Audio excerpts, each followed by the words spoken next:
Are you concerned about the economy and the potential for a complete economic collapse?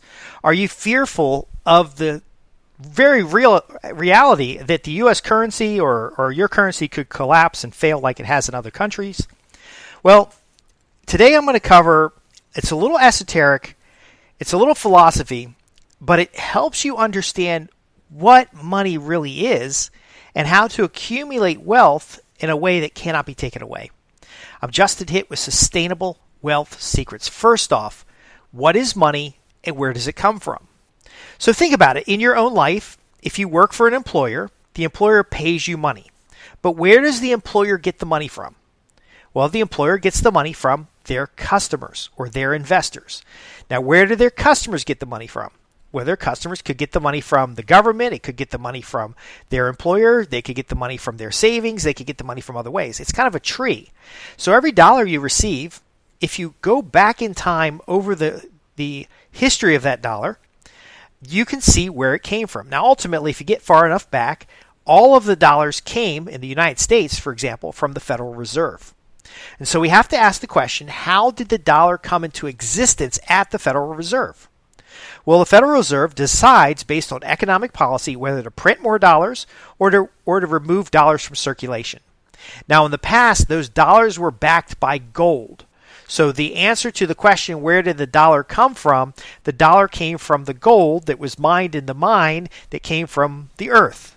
And so the dollar itself had a solid value in a exchangeable commodity that would have market value whether or not the dollar was there.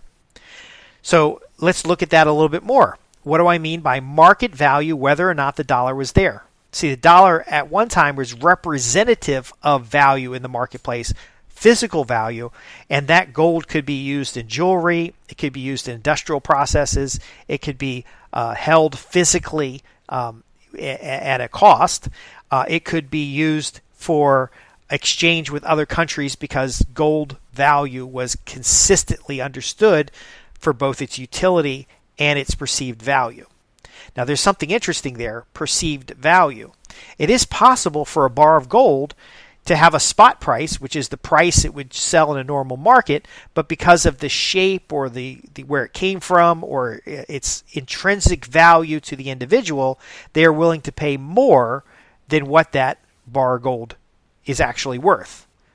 So that could be speculation in a marketplace that they're willing to pay a little bit more because they believe the price of gold is going to go even higher. Or it could be because they personally have been always wanting to own a bar of gold and they are afraid their friend is going to get that bar of gold or their enemy is going to get that bar of gold, so they want to buy it at whatever price they can pay. That's a cyclical thing because, again, we're going to ask the question, where did the money come from to buy the gold? See? You wouldn't exchange one gold bar for another gold bar unless there was some perceived intrinsic value over how it was stamped or where it came from or a history behind it. When I was growing up, one of my neighbors, they came as immigrants from Israel to the United States, but their parents and grandparents came as refugees from Europe during World War II, and they had a bar of gold that was passed down through their family. It was actually smuggled out of a country and traveled with them. And that bar of gold sat in a chest in their house and had value far beyond the actual value of gold because it had a family story attached to it. So if they were to sell that, the new market value would be tremendously higher, and someone else would have to have a reason to buy that was equivalent to their reason to hold it in order to make that voluntary exchange. Okay, this is very important to remember because when we talk about wealth and sustaining wealth, we're not just talking about money, gold, we're talking about relationships and utility value and equity. We're talking about the holistic system of what gives you monetary power in a marketplace. So let's go back to the Federal Reserve. After 1970 or so, we got off the gold standard. The gold standard bound our dollar currency to our stores of gold. And so the stores of wealth of a country versus the dollar amount they were kind of tied together. Gold prices went up, our dollar went up. Gold prices went down, our dollar went down. Now, the disconnect there doesn't remove the tying of a dollar to the intrinsic value of something. The only difference is today, being off the gold standard, that dollar is based on the GDP of a country or the stability of our government and its ability to back up that dollar. It's based on the intrinsic values or the values that people place upon that dollar and their belief of the credibility of that dollar. But when we look at it, a dollar bill costs the same to produce as a $20 bill. The only difference is the number on it. And so when the Federal Reserve is printing more 20s or printing more 100s, they don't have an additional cost associated with it. They don't have to put more gold in a vault somewhere. They don't have to do anything other than decide they want to print more money. That's what's called a fiat currency. The fiat currency now has a higher fluctuation and volatility in the marketplace because if the U.S. government is doing bad, the dollar is welcome. If the U.S. government is doing great, the dollar is more valuable. Now we have a currency that is in a marketplace, it being exchanged for physical goods and services. And again, that exchange happens based on the value delivered. So you work for an employer. I would assume you're delivering something of valuable to that employer. If you are the business owner, I would assume you're delivering something of value to your customers. And at that point where that value does not exist, they will stop trading their dollars. This is very important to understand. It is entirely possible for the dollar, now in this system where we're not tied to a commodity, for that dollar to reduce its value so that you don't want to sell to somebody with US dollars because, again, inflation is going to cause you not to be able to replace the goods that you sell. And the value may not be there because their dollar doesn't buy as much anymore.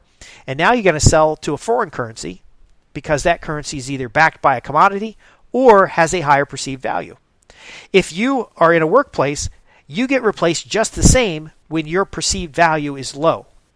So again, wealth in relationship there is building up the value you deliver to a company so that you're more valuable in a marketplace. So if that company can't pay what you're worth, you can go to another company that does.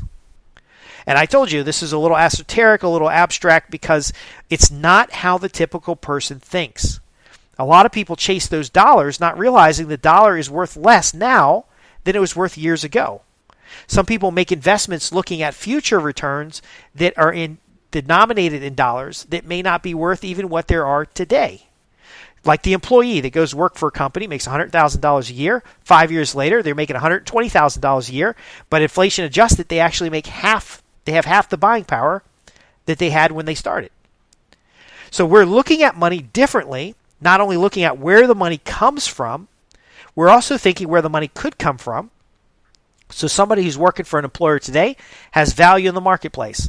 They have a certain level of expertise. They have a certain level of knowledge. Could we package that expertise and knowledge and sell it through a different channel in order to supplement the original income and experience? Could we use it inside the company to get a promotion? Could we use it to position ourselves as an expert so that we're perceived as having higher value, and so the marketplace will pay more? See, you could have $0, but a perceived value of minimum wage, and now you go from 0 to minimum wage. And then you learn a couple more skills, you gain a little bit of experience, and now the perceived value of you is above minimum wage, but that employer is not going to volunteer to pay you more than minimum wage because every employer wants to pay as little money and get as much out of it. But that's okay because every employee wants as much money as possible to do the least amount of work. But if you figure out that system and you understand the employer is not using their own money, they're using their customers' money, and you bypass the value that employer perceives you to have, and you increase the value that customer perceives you to have, now that employer has no choice if they want to deliver your value to their customer, but to hire you. That's market demand. This market demand is now taking the customer's money, passing it through the employer, they get a little cut, going right into your pocket. Now, if your customer demand exceeds the value that the company can pay, so the customers love you, but the company can't pay, there's always going to be another company that can offer you more. There'll always be the opportunity to go direct. There will be the opportunity to sell your advice or to sell your guidance to the audience direct. There'll be demand for what it is that you have. And in a fiat environment, the demand is as good as a commodity. Now, demand fluctuates, so there is volatility. It's not like you've invented a product or service, you have a patent, and that contract patent or that lawful patent is now able to be licensed in the marketplace because you have government restrictions that prevent other people from using your idea. That patent may not have any value at all if it's not marketed in the marketplace. So now you have a cost associated with the patent that reduces its short-term value but might increase its long-term benefits or long-term value. So when we think about money, we're often thinking about a symptom or the least valuable part of an economic system. Again, a fiat currency has only the value the citizens put upon it. When other countries start trading in someone else's currency, your currency has less value.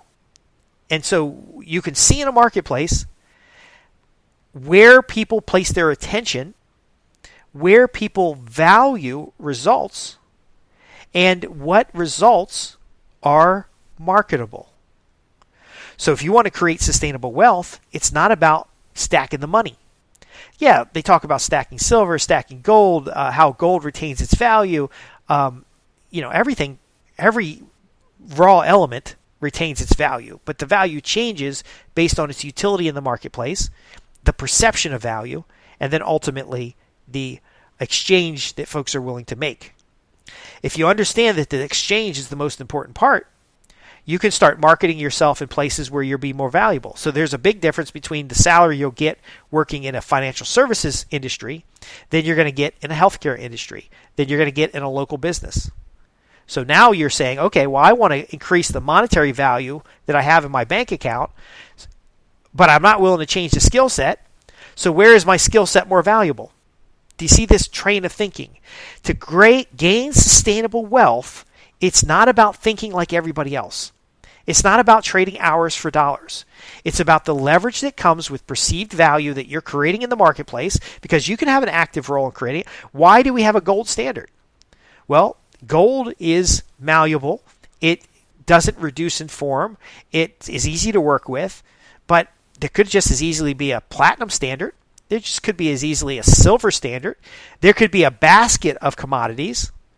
So even the fiat currency has a basket of commodities tied to the GDP of a country. The problem is that you don't want to be so far removed from something that has a commonly agreed upon intrinsic value or commonly agreed upon speculative value, because that way it's difficult. There's the volatility increases.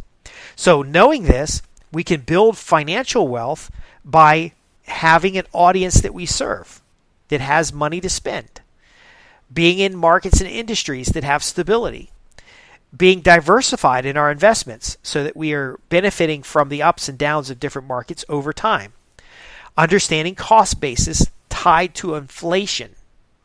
So if we buy something today, it has a certain cost, but if we bought it in 2 years from now, it'd have a different cost. We can calculate that. That's future and present value of money. We can look at that. We want to look at assets that cash flow. We can own an asset today at a certain price, and that asset is either going to be worth more or less in the future. But if we can own the asset in a way that it creates a positive net cash flow, then we're able to amplify the value of that asset.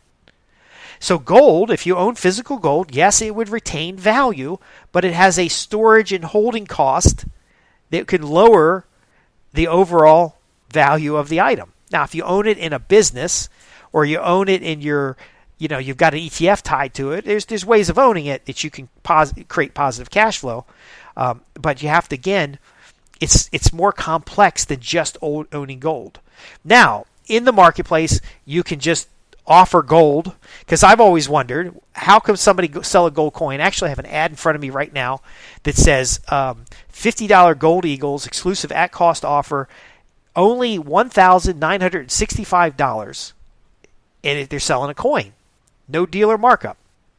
Okay, I like coins. I collect coins, but I don't actually have a lot of coins, because what I realized is the storage cost associated with the coin isn't as valuable as having the coin itself. And I wondered, well, how do these companies sell the coins at spot price? How do they make any money? Well, first, they bought the coins at a discount. Second, they have mailing lists and they create other types of assets that they can then rent out. So the coin is the reason for the transaction to the customer, but the offer is building mailing lists of buyers of coins, which they can then rent to other people who sell coins. And now the coin created a residual income that offsets the storage value because they reduced the inventory by selling coins. In bad times, they'll sell coins. In good times, they'll buy coins.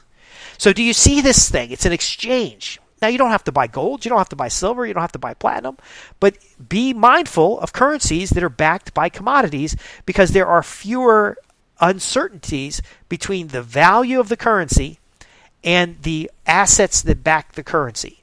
Because that's a big thing that you have to look at as well. If you buy a house, it may or may not increase in value beyond the cost it takes to maintain and hold that house.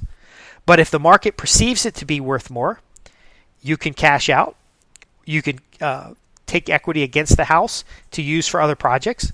You can manage this. This is math. You can manage it.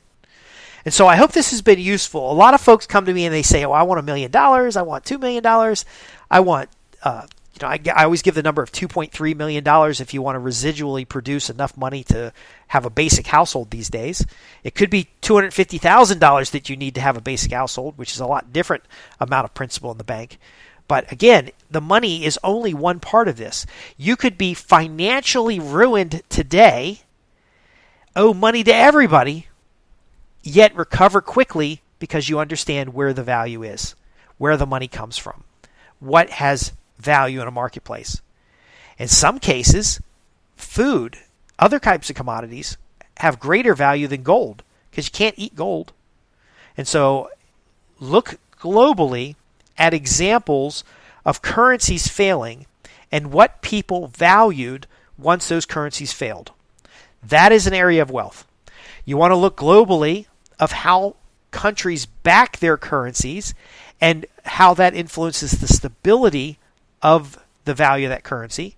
And again, there's political reflections that can impact the currency. The United States is having a lot of political problems, and so other countries may be concerned that the dollar isn't going to go as far or be a reliable means of exchange.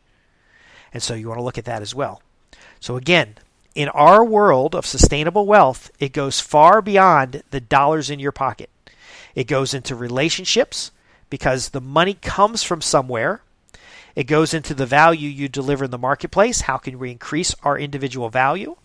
You can have that value whether or not you have money. You can have that value before you have opportunity.